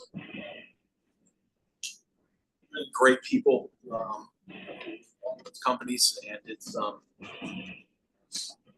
difficult decision. It's tight range, and for me, it was a really good process to go through to see slight variations in what they emphasize and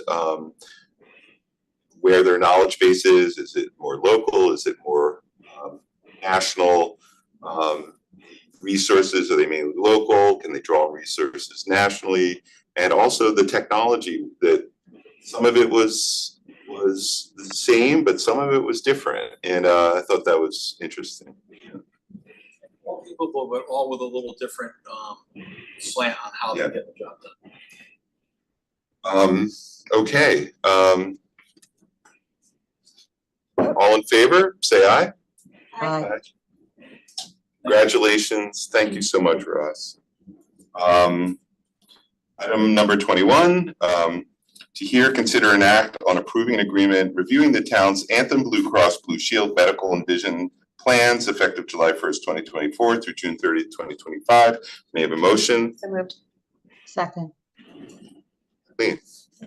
A lead from Mark Bernhardt. I just want to say, and I thank you for bringing up Juneteenth, and Selectwoman Jeff was very instrumental, and we started this with Louise Nelson when I started here, and we got it together, and now we're finally seeing the Juneteenth and having a presentation. So, and I want to thank for the support, and if Anthony Calabrese is still on the call, I want to thank him tremendously for all of his help to try to get this together. It's not easy. It should be a great event, and it should be educational. So I think it's going to be interesting. Yeah. So, and anyway, on to beyond now, we have the other important part that they help us with is getting our medical and vision plan. And this is a renewal of Anthem medical and that's yearly. Is this just a straight up renewal? Straight up renewal. you could have gone with another company. Well, we couldn't, well, If I understand the collective bargaining, it might be tough, well, but we actually had last year did a RFP, we did a big presentation. We found is that the timing, we have to find similar or the equal to. And right now, the timing was very tough to do it. It's not saying we won't because we have another year ahead. But yeah, we did, our benefits manager, Megan Brandt, is phenomenal. She did the first RFP that had actually gone out that hadn't been done in 7 years in comparison. So she's well aware of it. She's really on it. So again, it's just the timing and training. You have to, you're right, get the messaging out and make sure people realize, don't be afraid. We're not going to pull away their benefits. So. It does. I mean, having come from the Board of Ed, we debated going out, taking a close look at the medical plan that the unions on that side were on. And then just State 2.0 ended up being, thankfully, we stuck with them in terms of cost. But just want to put it out there that this is not just like checking a box. There was some thought and research that went into it and making this decision. Put it before us. Oh, a lot. We've had many meetings. In fact, the first selectman's been involved too, and our CFO, and again, Megan's right on with trends and numbers and things, and I'm very grateful that she's there. When I was brought on board, But thankfully it happens to be renewal because it's still the best rate. But if it wasn't the best rate, we'd be having another company potentially on our agenda. Services too. That's the other thing too. Okay. Thank you for all your hard work on this, and to your department. Please pass the thanks along. I know it's fair it can be. Yes. Selectwoman Kupchak. Kathleen, I can't remember, is it still in the fire union contract that the town can't change insurers? I don't remember if that was changed unless the fire union agrees. We can change. We have to give them equal to. Right, but was that section, I remember during the negotiations and arbitration, that was the only union that had it in their contract, that they had to agree if the town wanted to change for everybody and save money. Yeah, you're absolutely spot on. We do have that. That the other hard thing too is if you want to go completely, like for instance, go with a state system or something, you have to get buy-in from all the unions, and that would make it. That's one of the things that consider. But I think also with any of the union contracts, because of the fact that if you're changing something like Anthem, it probably would have to sell. And I don't want to scare our retirees either. Because no, I just was curious if it was still in there. I didn't recall. Any other questions from the board? None. Any comments from the public? Seeing none, all in favor, say aye. Aye. Unanimous. Thank you, Kathleen. Thank you very much. Item number 22, Penfield Pavilion. To hear an update on Penfield Pavilion from Eli Gazal. Do we need to vote on this? No, we don't. No, we don't need to vote on this. Thank you. All right. Eli Gazal, project manager in engineering. Here to give a quick update on Penfield. I'll start with the overall progress. Overall progress is good. The contractor completed the removal of fill under the locker room area, under the locker room and around the locker room. So that was a big milestone for us. They have shifted gears to working under the main building, cutting more grade beams, digging out underneath the main building and digging out more of the fill around the building, of the main building.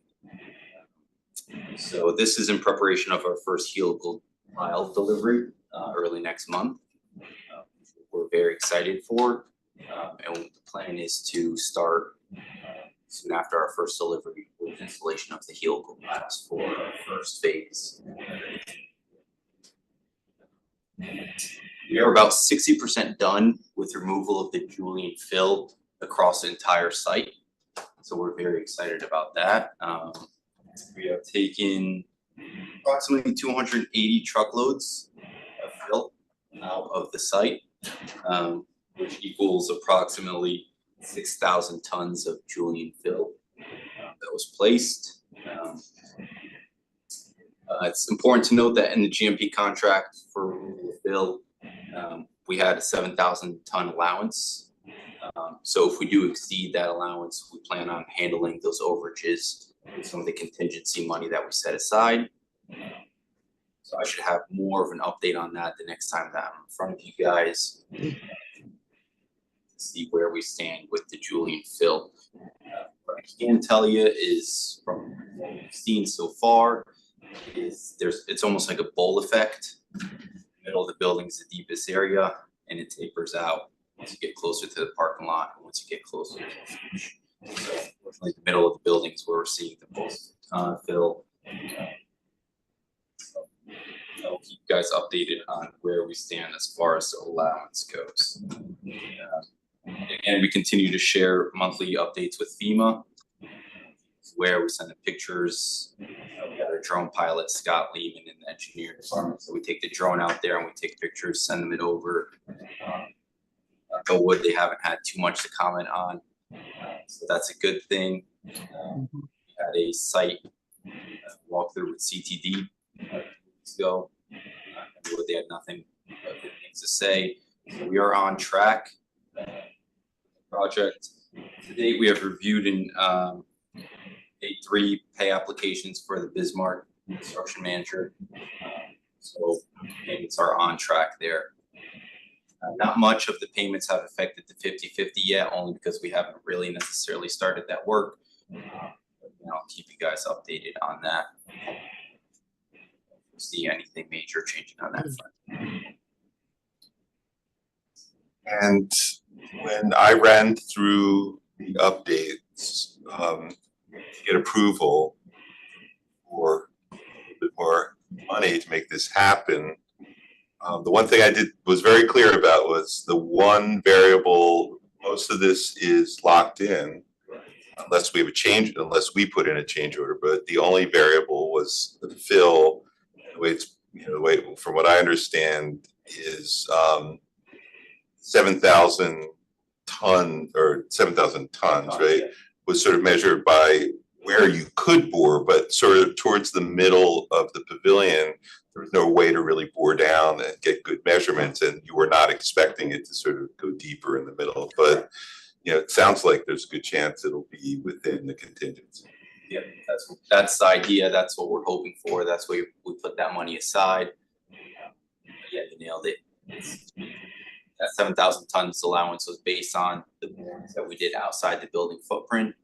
Everything showed and everything was consistent outside the building footprint, but we didn't expect the bowl effect of underneath the buildings. That's where we stand. We have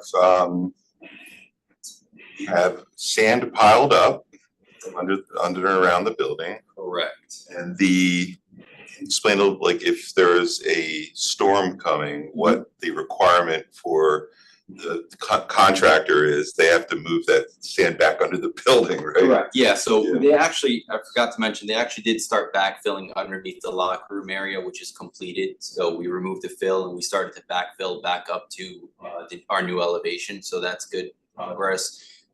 Everything between the building and the beach is also back up to grade. So there's no big drops right from the beach to the building. In case of a storm, we do have a storm preparation plan that's been approved.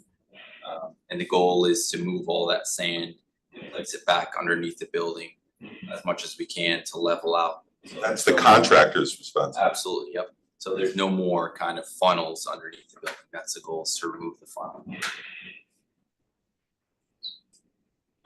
Any idea how long it would take to put that sand, like a turnaround time to kind of put the sand back under the building if a storm's There's more coming? machines on site than you can. We can really move sand. I mean, they have already started to move sand. It goes quick. And again, you're just dumping it. Okay. You're dumping Just it. for the public's sake to know that it's not, Yes, yeah. you can act quickly on that. And just, again, the removal of the fill does not go against the FEMA cap. That's just for the building. Correct, yeah. Thank you for copying us also on your correspondence with the various agencies. Appreciate that outside of the meeting. Any comments, Brenda? I think, you know, I'm still amazed. First of all, I'm still amazed this even happened. But I think it's important, you know, I think it would be important to continue to highlight this in the newsletter. I'm still struck by how many people in our community think we just rebuilt this for fun. And none of that is true, right? There was a massive corruption scandal, you know, contaminated soil was allowed to be put under the building, and we were in trouble with FEMA. And we had to make a decision. And so I'm always struck by people who will say, oh my God, I can't believe we're fixing this thing for the 100th time, or what is wrong with us? There's nothing wrong with us. We had to fix a problem that was created by people who were unscrupulous. So that's what we're doing. And I think we need to continue to highlight that so people do understand that we're not being foolhardy or wasteful with the taxpayers' dollars. We're just fixing a problem that had to be fixed. And so I just thank you, Eli, you've been doing a great job. And I also, Bill, I know that you made a decision to put bathrooms, nicer bathrooms there. And I think it's important for the community to know that, you know, we hadn't originally talked about that during the initial project because, you know, it's like anything else, it's the last thing on your mind during the project scope of the project. But I'm glad that it was decided to do now. And I think it's important for the community to know that all porta potties at the beach, the bathrooms at the beach, whether they're portable or not, or at parks, whether they're portable or not, are under the Department of Public Works. They're in charge of those. So like when I know that because like when we had COVID, you know, we had to close the bathrooms because we couldn't keep them clean because all of that. And we had to use porta johns and the DPW, you know, people would email and say Mill River's bathroom isn't great or School Manor's bathroom is this and that. And DPW is the one in charge of that. And I think people kind of mix up and think that because they're recreation facilities that the Park and Rec Department is in charge of those, and they are not. It is the Department of Public Works. So I'm glad they're there. I mean, things happen and you have to make decisions on the fly when things come up. And I'm glad that you had shared that with the board, Bill, at the last meeting that, you know, due to a lot of emails from the community, you had made a decision to include the bathroom, the nicer ones for people. And hopefully it'll work well for people over the summer. Any other questions or comments? Just thank you for your leadership on this. Yeah, thank you. Yeah, you've been amazing on this. Okay, here's the interesting one. Sorry to make you wait. Item number 23. Flood and Erosion Control Board requires RTM approval. Resolved, pursuant to the Fairfield Charter Section 6.1 G1, the Board of Selectmen proposes to the RTM that the RTM enact an ordinance that alters the organization of the existing Flood and Erosion Control Board to be consistent with current state statutes by 1, changing the name of the board to the Flood Prevention, Climate Resilience and Erosion Control Board, hereinafter, quote, the board, unquote, and 2, establishing that the board shall consist of 7 members appointed by the Board of Selectmen, no more than 4 of whom shall be registered with the same political party. 3, establishing that at the request of the Board of Selectmen shall appoint no more than 3 alternate members, no more than 2 of whom shall be registered with the same political party. And 4, pursuant to the Connecticut General Statutes, Chapter 477, Section 25-84, adopts the provisions of Chapter 477, Section 25-84, and Sections 25-85 to 25-94 inclusive, and authorizes the board within the limits of appropriations from time to time made by the municipality to have and exercise the powers and duties conferred on such boards by the foregoing sections of the general statutes. May I have a motion? So moved. Second. I would just like to make, Chuck Abercrombie, you're going to be presenting this, but This was something that was discussed at length during the charter revision process, something that Dick, you and Becky had asked for, Becky Bunnell, and would have been incorporated into the new charter. But unfortunately, it was as one question and that did not pass the ballot box. But this is nothing new to many of us who followed that process.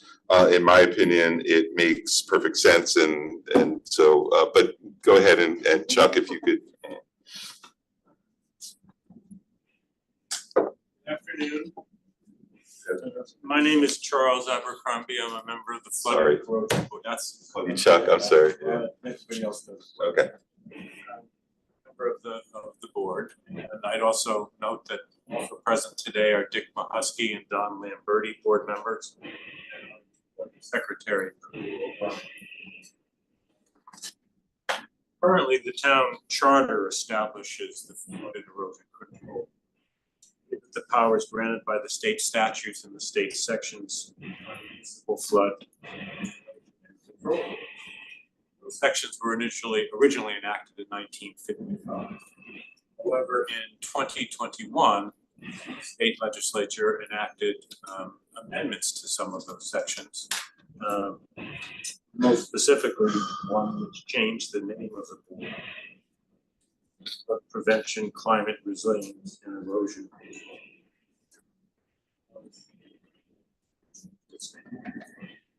State also state statute authorizes the board to have 7 members as opposed to our existing 5. To name 3 alternates, whereas now we do not have one.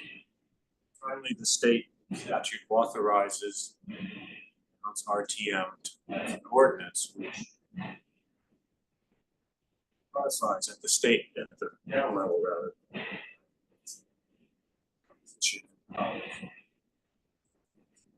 Of such. So this resolution and the resulting ordinance addresses all 3 of those issues.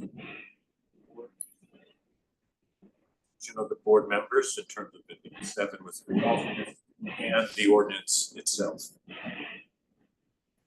The ordinance, if it passes as the resolution points out, will still be subject to projects of the board, will still be subject to issues of appropriations.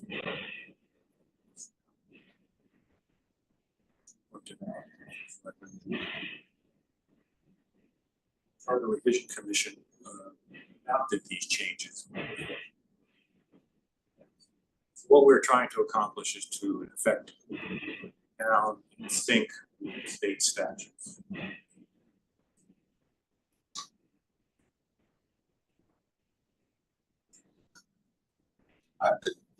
I mean, this could be for another day, but assuming this will be passed by the RTM, by us,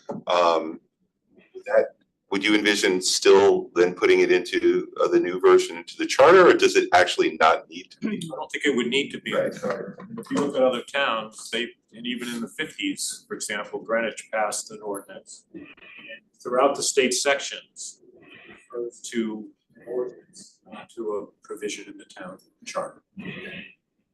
Great. Any questions or comments from the board? I think, Brenda, you're familiar with all of this. Yes. Yeah. When do you plan on, I support this, but when do you plan on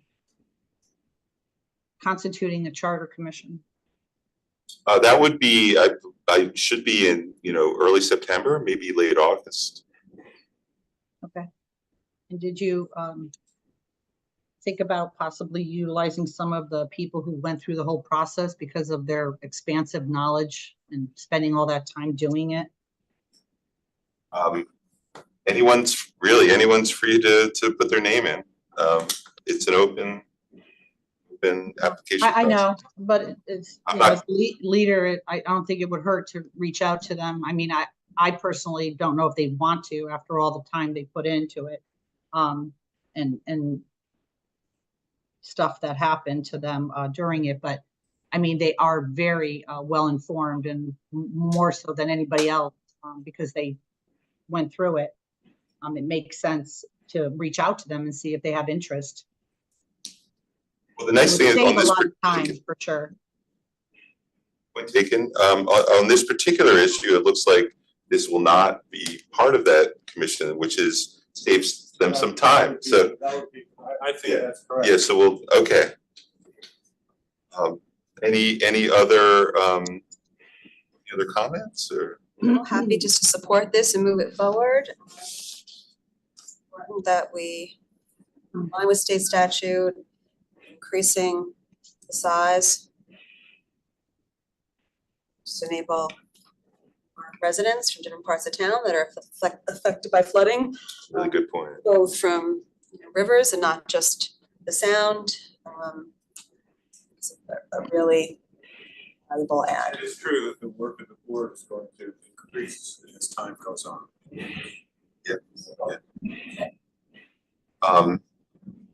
Just talk so much about the Rooster River that I think that now just to build capacity of this, knowing the concerns around flooding and climate change, I'm happy to support this and help you move it forward through the RTM. Any other comments or questions? Any from the public? Seeing none, all in favor say aye. Aye. Wow, this is pretty big. Thank you, Charles. Yeah, thank you, Dick. Finally, step one. Items passes unanimously. That's fantastic. Item 24 is we are doing that at a later date at a special meeting. Item number 25, refunds, tax collector to consider and act upon tax refunds as recommended by the tax collector in the amount of $6,773.51. May I have a motion? So moved. Second. Any comments or questions from the board? Seeing none, any from the public? Seeing none, all in favor say aye. Aye. Unanimous. Item number 26, may I have a motion to adjourn? Can I just make a motion for open board discussion? Second. All in favor say aye. Or any discussion? I made a motion to add this to the agenda. Yeah. Yes. So I, as you know, that I sent a couple of emails to Bill asking and sending a copy of the Board of Ed's agenda. I think it was probably over a month ago. Just showing that other boards have it, our board has it, and I would like to have it reinstated to our board meetings as it has always been part of the board. I think it allows open discussion, it's democracy, and it allows the members of the board to bring up items that they would like to bring up. And I personally, there's something, every month that comes up, maybe that day or whatever. I mean, similar, because we had the Juneteenth discussion today, allowed me the opportunity, but I did want to bring up, and if we hadn't had that opportunity, I wouldn't have had to ask us to have a presentation about what the town is going to be doing, because I know, Bill, you said that was a priority back in December, and it's June, and we have no information about what the town changes being made and implemented to address the items in the blueprint. So if I would like to have that put on an agenda, upcoming agenda. And so these are the types of things that get discussed at open board discussion. And I would like to have, have a presentation put on, but I also would like to have our open board discussion reinstated to the agenda. So I don't have to make a motion at the end of every meeting. And just to the comment about the Board of Ed's open board comment, you're right, it is on the Board of Ed's agenda, but it is not a discussion item. Board members are allowed to give comment, but there is not back and forth. Similar to the request you just made for an update on some of the work around diversity and Mr. Nelson's recommendations. I don't think it would be appropriate right now if the three of us started to talk about that, because I think there are members of the public that would want to know that we were having that discussion and they wouldn't necessarily know. But I very much appreciate having an opportunity at the end of the meeting to make requests for future agendas or to make announcements, but I stand by the comments I made the last time that we discussed it. I don't think that we should be having robust debate about new issues that are not on a publicly noticed agenda, just because concerns about open meetings and allowing the public to be present, to provide feedback before the meeting, to attend the meeting. Also, if we're going to be having discussions about serious town business, I would like the appropriate town department heads to be present. So if we had questions, we could ask them about progress that's being made. And if it's not a notice agenda item, all of those things can't happen. But I very much appreciate wanting an opportunity to make announcements or just make requests of the first selectman. But I stand by my concerns about FOI and just being transparent with the public on what is being discussed at our meetings. So I would just, leave it to the first selectman just to consider feedback from both of us on future agendas of what you want to do, on how we might approach things like announcements or requests for future agenda items or questions. I mean, we can update it's important to remember that if there is a new business item, we can add it to the agenda. The agenda can be changed 24 hours, before for new business items, or 48 hours before. I looked after our last discussion, I did look at some how other towns approach this. Sometimes they have new business for business that is, was not known 48 hours before the meeting, if you want to get that specific. And again, I'm breaking my own rule about having a really robust discussion about this, because I'm sure members of the public probably would like to weigh in on it.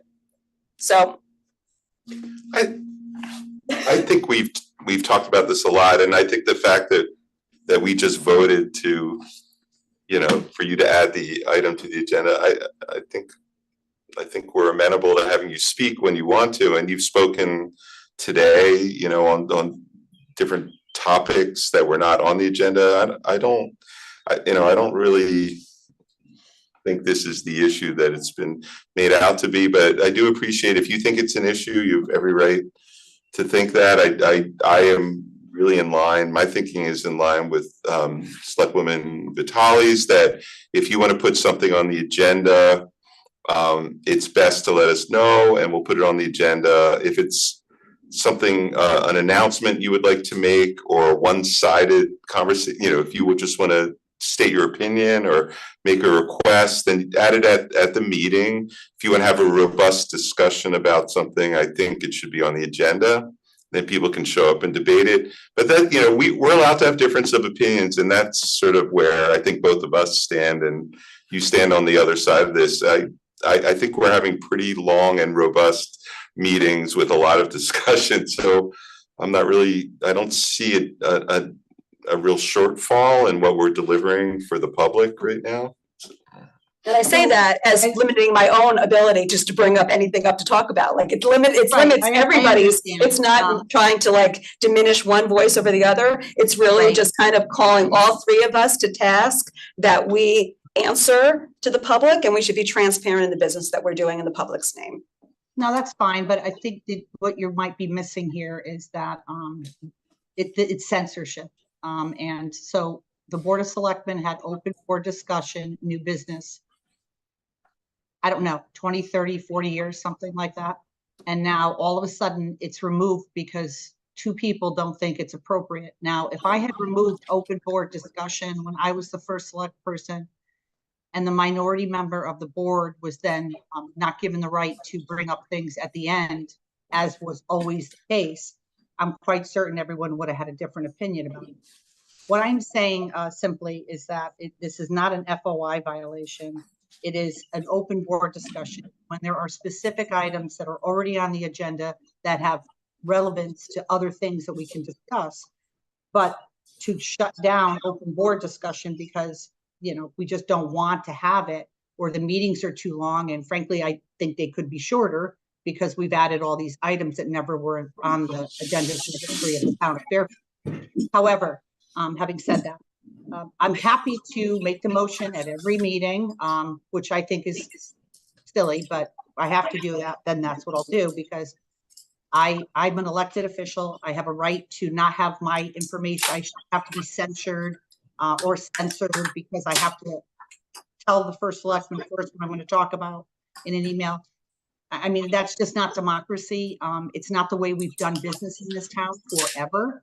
And it would be a giant change to the way we manage our town business. So I'm going to ask again for. I think I understand your position. You've made it very, very clear. And I don't think censorship is, I think that's really not, for me, in my opinion, an appropriate description of it. Because it's not like you can't bring it up at a meeting. You can, you just need to get it on the agenda and then we'll talk about it the next time. It's really more just discipline and structure around how we hold our meetings, that they're not a free for all, that the people who, I mean, this is the way I look at it, and I fully get that you look at it differently, but the way I look at it is it's applying some discipline to the way we hold our meetings. And every government should strive, every government structure should strive to have, to use Robert's rules and apply discipline, and people shouldn't cut each other off, and they should, speak for a limited amount of time and not repeat themselves. Or, like there's certain discipline that I think we're already talking about this really much more than we should be. And we could put this on the agenda if you want to, we can put it on again. We have differing opinions on it, and I don't think it's limiting the democracy or our ability to speak out. It's not censorship. You just have to wait a week or two to get your item on the agenda, and then we'll put it on. So that's really that's the way I look at it. You really don't, I mean, if you want the last word, go ahead. But I know you don't see it that way. And I think that's what democracy is all about. You don't agree with me. Hopefully we can just move forward. I don't know if this is a matter of disagreeing. Again, I just said it. I don't know how many times I need to say it. It has been the standard for the Board of Selectmen forever. So it wasn't just me. It were generations of administrations who did this. So you're the only one in the history of the town to take it away. So it's not just me. I'm just asking to have a store, and that's all. It's a simple thing. And that's all I'm asking is that discussion be reinstated. Well, if you can dig up the history of the town and go back to the records and bring it up, all the agendas. I think that it's really, just because it has always been done that way doesn't necessarily mean that it was the best way for it to be done. I mean, sometimes bad habits should be broken, and totally welcome a debate and welcome your opinion. And if there's things that you want to talk about, bring up an item at the meeting and we'll talk about it, or notice it so the public can be part of the discussion. Our meetings are to do business, have open meetings, and part of that, in my opinion, is to properly notice it so the public and the appropriate staff can be in the room to support our discussions. Board of Ed has open comment, but it's not a back and forth discussion. It's just an open comment, no debate, no discussion, and that's it. And I'm not, for my opinion on that, if you want to add an open board comment without discussion, I would not necessarily be opposed to that, following the, how the Board of Ed handles open board comment. But I think that debate and discussion about things that are important to our residents should know about it. They should be just noticed so they can participate in the conversation. Okay. Public comment. We've all said our piece on this. Can I have a motion to adjourn? So moved. Okay. All in favor, say aye. Aye. All right. Thank you. See you soon. Feel better, Brenda. Thank you.